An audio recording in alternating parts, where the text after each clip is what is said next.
สวัสดีพี่น้องมื้อนี้เราจะมาอ่านพระคัมมัทธิวบทที่4ข้อที่1หาข้อที่11อยากให้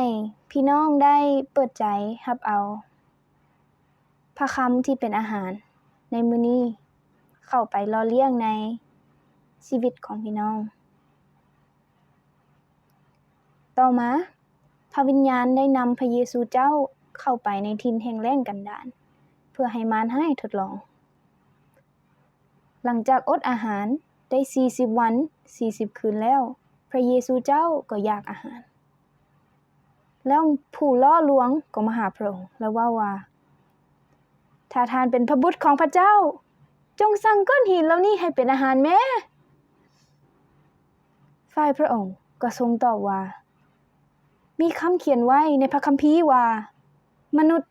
จะบ่เลี้ยงชีวิตด้วยอาหารสิ่งเดียวแต่เลี้ยงด้วยพระคำทุกข้อที่ออกมาจากพระโอษฐ์ของพระเจ้าแล้วมารร้ายได้นำพระเยซูไปที่นครศักดิ์สิทธิ์และพระองค์ยืนอยู่เทิงยอดพระวิหารแล้วเว้าต่อพระองค์ว่าถ้าท่านเป็นพระบุตรของพระเจ้าจงโดดเบิ่งดูเพราะมีถ้อยคำที่เขียนไว้ในพระคัมภีร์ว่าพระเจ้าจะสั่งฝูงเทวดาถึงเรื่องท่านฝูงเทวดาจะใช้มือของเพิ่นอุ้มท่านไว้แม้แต่ตีนของท่านจะบ่ถึกก้อนหินพระเยซูเจ้าทรงตอบว่ามีคำเขียนไว้ในพระคัมภีร์อีกว่าอย่าทดลององค์พระผู้เป็นเจ้า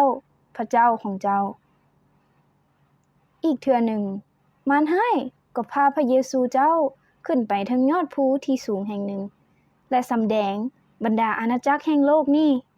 กับความยิ่งใหญ่ของพระองค์ให้พระองค์เห็นแล้วมันว่า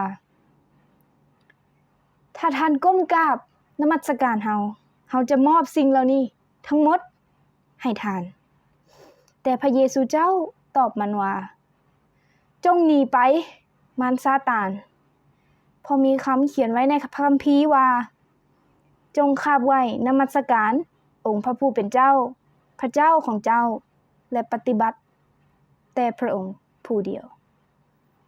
แล้วมารร้ายก็ได้หนีไปจากพระเยซูเจ้าและฝูงเทวดามาบัวระบัดรับใช้พระองค์พระเยซูเจ้าเริ่มภารกิจของพระองค์ในกาลิเล